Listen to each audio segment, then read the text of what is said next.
अगर तुमसे कहा जाए कि पूरी दुनिया को पैदल क्रॉस करो, no plane, no bike, no car, सिर्फ आपके कदम, नामुमकिन सा लगता है। लेकिन एक शख्स ने न सिर्फ ये ख्वाब देखा बल्कि इसे हकीकत में भी बदल कर रख दिया। ये है कार्ल बुश्वे, जो पिछले 27 सालों से चलता आ रहा है और अभी भी चल रहा है। दोस्तों, ये कहानी किसी फिल्म की नहीं बल्कि रियल लाइफ एडवेंचर की है। कार्ल बुश्वे इंग्लैंड के एक साबिक पैराट्रूपर, जिन्होंने 1 नवंबर 1998 में एक ऐसा फैसला लिया जो उनकी जिंदगी को हमेशा के लिए बदल गया। जेब में सिर्फ 500 और दिल में एक बड़ा ख्वाब, एक ऐसा मिशन जिसमें वो जमीन के एक सिरे से दूसरे सिरे तक पैदल पहुंचना चाहते थे। चिली के जनूबी शहर से निकलते वक्त शायद खुद कार्ल को भी ये नहीं पता था कि ये सफर 8 साल नहीं बल्कि 27 साल ले लेगा। उनका पहला कदम पैटागोनिया के पथरीली मैदानों पर पड़ा। सामने थी तेज हवाएं, पहाड़, सहराएं और वो रास्ते जिन पर इंसानों के कदम बहुत कम ही पड़ते हैं। चिली से निकलते वक्त उन्होंने दुनिया के सबसे खुश्क डेजर्ट अटाकामा को पार किया,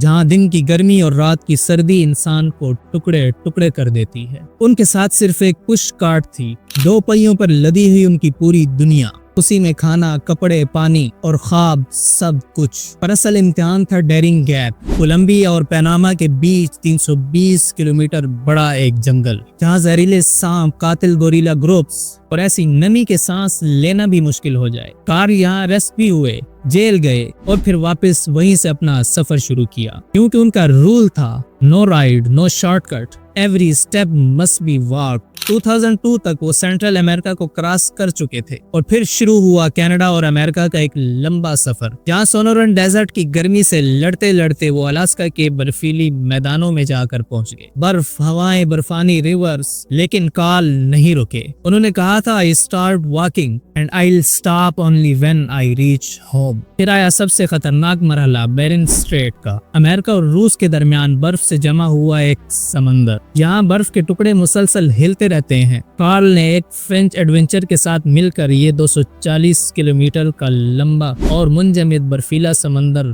पार किया। 14 दिन बगैर नींद के बर्फ के टुकड़ों पर चलते हुए, कभी तैराकी करते हुए और कभी जिंदगी और मौत के बीच झूलते हुए। लेकिन जब वो रूस पहुंचे तो अथॉरिटीज ने उन्हें अरेस्ट कर लिया, क्योंकि Bering Straits is not an official entry point. उन्हें डिपोर्ट करके यूके भेज दिया गया, पर किस्मत को शायद उनके हौसले का कभी अंदाजा ही न था। यूके प्राइम मिनिस्टर और रशियन बिलियनर्स रोमान ने खुद मुदाखलत की और कार्ल को रूस में चलने की इजाजत मिली, पर वीजा सिर्फ 90 दिन के लिए। हर 3 महीने के बाद वापस जाना पड़ता, महीनों का इंतजार, फंडिंग और तन्हाई। 2013 में जब रूस ने उन पर 5 साल का बैन लगाया तो कार्ल ने गुस्से में कुछ जलाया नहीं, बल्कि वो लॉस एंजलिस से वाशिंगटन डीसी तक 4800 किलोमीटर पैदल चलकर रूस की एम्बेसी के बाहर पहुंच गए और नतीजा ये निकला कि उनसे पाबंदी हटा दी गई। कार्ल ने उज़्बेकिस्तान, चाइना, कजाकिस्तान, मंगोलिया और तुर्कमानिस्तान को पैदल पार किया और पैंडेमिक के दौरान जब ईरानी वीजा नहीं मिला तो उन्होंने एक ऐसा प्लान बनाया जो किसी फिल्म से कम नहीं था। कैस्पियन सी को 288 किलोमीटर तैर कर पार किया। 31 दिन तक रोजाना 6 घंटे तैराकी की, रात को कायक पर सो जाना, सिर्फ इसलिए कि सफर रुके नहीं। 2025 में कार्ल तुर्की पहुंचे, जहां पर उनका इस्तकबाल एक हीरो की तरह किया गया। इस्तांबुल ब्रिज पर सिर्फ कार्ल को ही पैदल चलने की परमिशन मिली और इस पुल को पार करके वो यूरोप में दाखिल हुए। उनका कहना था, जब मैं चला था बरतानिया का वजीर आजम टोनी था और अब 5 नए आ चुके हैं। मुझे लगता है जब मैं वापस जाऊंगा तो मेरा मुल्क भी नया होगा। अब उनके सिर्फ 3000 किलोमीटर बचे हैं। Bulgaria, Romania, Hungary, Australia, Germany, France और फिर इंग्लिश चैनल। मसला ये है कि चैनल टनल पर पैदल चलना मना है, लेकिन एक सर्विस टनल है जहां शायद उन्हें स्पेशल परमिशन मिल जाए। अगर सब ठीक रहा तो 2026 में कार्ल बुश्वे आखिरकार अपने होम टाउन में कदम रखेंगे। 58,000 किलोमीटर्स यानी जमीन का 1.5 टाइम्स सरकमफ्रेंस पैदल तय करके। कार्ल की कहानी हमें ये सिखाती है, जिंदगी रुकती नहीं, सिर्फ